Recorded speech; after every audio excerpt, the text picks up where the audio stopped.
నా పేరు హుస్సేన్ నాయక్, సేవలాల్ సేన తెలంగాణ రాష్ట్ర అధ్యక్షుని. మరి ఈరోజు జరుగుతున్నటువంటి విషయాలపై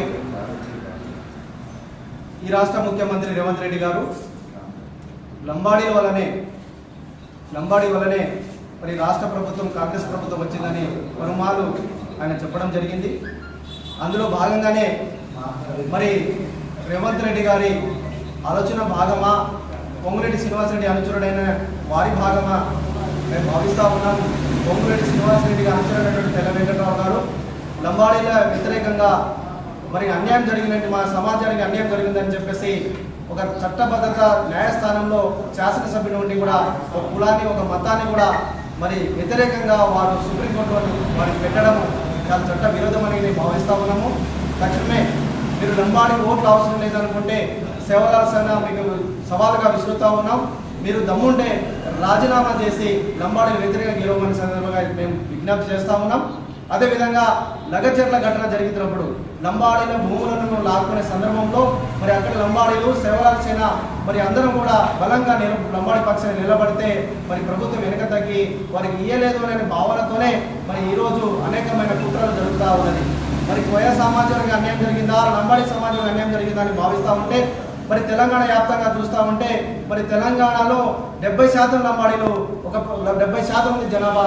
మరి కోయ సమాజంలో 30% ఉన్నది. మరి 30% ఉన్న వారికి ఇలా 7 ఎమ్మెల్యేలు మరి చట్టసభలో ఉన్నారు. 30% ఉన్నారు, 7 చట్టసభలో ఉన్నారు. మరి 70% ఉన్న లంబాడీలు 5 మాత్రమే చట్టసభలో ఉన్నారు.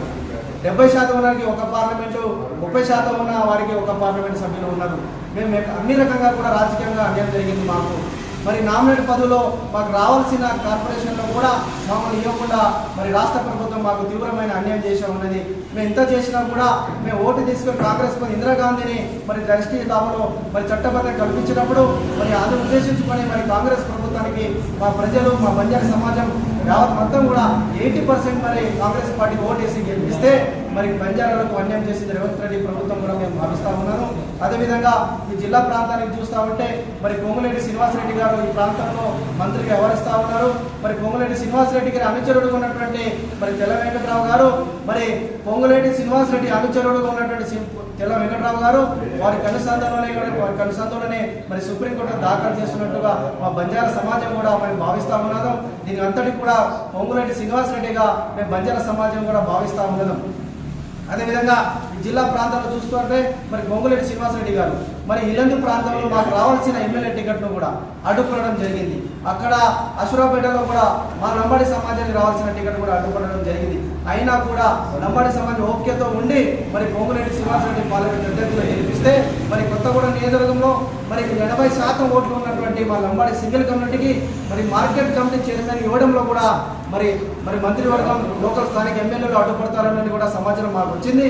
భవిష్యత్తులో ఇదే కనుక జరిగితే మరి సేవలాల్ సేనగా ఈ కొత్తగూడెం జిల్లాలోనే కూడా సేవలాల్ సేన ప్రతి తండా, ప్రతి జిల్లాలో పర్యటించి మరి కాంగ్రెస్ పార్టీ భవిష్యత్ స్థానిక ఎలక్షన్లో లంబాడీ సత్తైతే కూడా మేము చూపెడతామని కూడా ఈ సందర్భంగా తెలియజేస్తా ఉన్నాం. ఇకపోతే కాంగ్రెస్ పార్టీ మరి వివరిస్తున్న 3 మంత్రులు, ఈ జిల్లాకు 3 మంత్రులు అవకాశం ఇచ్చినప్పుడు మరి ఈ జిల్లాలో 4 లక్షల జనాభాకి ఒక ఎమ్మెల్యే లేకపోవడము, లంబాడీ మీద ఎందుకు కుట్ర పద్ధతులను కూడా ఈ 3 మంత్రులు చెప్పాల్సిన అవసరం ఉన్నది. ఈ సందర్భంగా మరి నామినేట్ పదవిలో మార్కెట్ కమిటీ చైర్మన్లో 6 ఉంటే 4 వారి సమాజం ఇవ్వడం జరిగింది. కొత్తగూడెం జనాభా ఉన్న ప్రాంతంలో కూడా మార్కెట్ కమిటీ ఇవ్వడంలో కూడా వాళ్ళు కుట్ర పద్ధతులు కూడా మా సమాచారం వస్తూ ఉన్నది.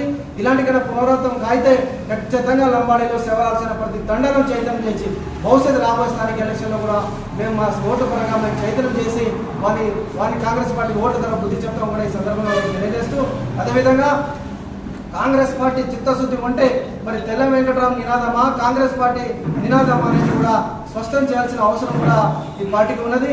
భవిష్యత్తులో తెల్ల వెంకట్రావు గారు వారి వ్యక్తిగత నిర్ణయం తీసుకుంటే మరి ఈ పార్టీ వారి మీదకి చర్యలు తీసుకోవాలని సందర్భంగా చెప్తా ఉన్నాం.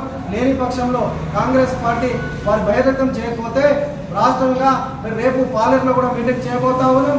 పాలేరు తర్వాత రాష్ట్ర స్థాయిలో కూడా కాంగ్రెస్ పార్టీ కన్నా వెళ్ళకపోతే రాష్ట్ర స్థాయిలో కూడా మేము కాంగ్రెస్ పార్టీ మీద యుద్ధానికి బయలుదేరుతామని ఈ సందర్భంగా తెలియజేస్తూ తక్షణమే తెల్ల వెంకట్రావు గారిని కాంగ్రెస్ పార్టీ నుంచి సస్పెండ్ చేయాలని కూడా డిమాండ్ చేస్తా ఉన్నాం.